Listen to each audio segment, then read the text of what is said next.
Labadiena, gerbėmiai žiūrovai. Šiandien mes su jumis susitinkame Klaipėdos Neptūno marškinėlius. Dar dviejų žaidėjų nepaminėjau. 34-asis Sanas Kurakinas ir 74-asis čia smūgis į vartus. Kalarovas kamuolį gavo. Ir Ševičius aktyviai dešiniame krašte. Gerai žaistas kamuolys. Linas Pilibaitis kamuolys. Kamuolys skrieja į vartus, bet Kalarovas. Neračenka. Linas Pilibaitis irgi tik šalia. Smūgis. Kalarovas atrėmė Karluso Eduardo pasiūstą kamuolį. Atliekant standartinės situacijas, tiek puolant, tiek ginantis, o čia buvo paleistas žaidėjas. Na, bet kaip, būtų vienvaldžiai turnyro lyderiai po 4 turų. Čia Neptūno ataka, Mantas Rusys ir štai pirmą minutę. Jau toks išpuolis. Aikštės šeimininkai Vilniaus Transinvest. Vartus gina Dilonas Matuškevičius, numeris 99. Gal po šios atakos smūgis ir Kalarovas. Kalarovas gaudo Karlusas Eduardo, tas pats Cezinija. Šeimininkų pusė čia pavojinga situacija ir vėl Čde.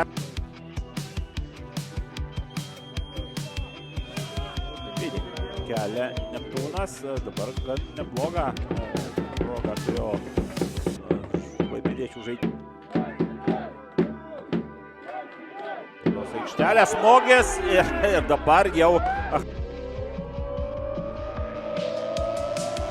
žaidžia. Račenka. Na ir vėlgi, čia vadinami darbai. Smūgis, rikošetas ir 1-0.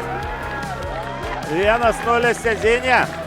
Džiaugiasi pasiektų įvarčių, kaip ir čia stadione esantys žiūrovai. Pažiūrėsime dar epizodo pakartojimą, bet be abejo. O čia jau Transinvesto ataka. Filipė Sauza kairiajame krašte. Perdavimas į baudos aikštelės vidų, smūgis ir rezultatas tampa 2-0. 2-0 klasikinė kontrataka, o įvarčių pasižymė, kad tik aikštė pasirodęs Idias Lutanaka. Du žaidėjai sukūrė įvartį, du žaidėjai pasirodė po keitimo. Puikus Filipės Sauzos, bent jau pagal tai, ką komanda demonstruoja pirmoje čempionato dalyje, startį čempionato, gal tai pavadinkime, tai yra vis tiek pretendentų. Nesvarbu, kad dabar mušamas trečiasis įvartis po gražios kombinacijos 3-0.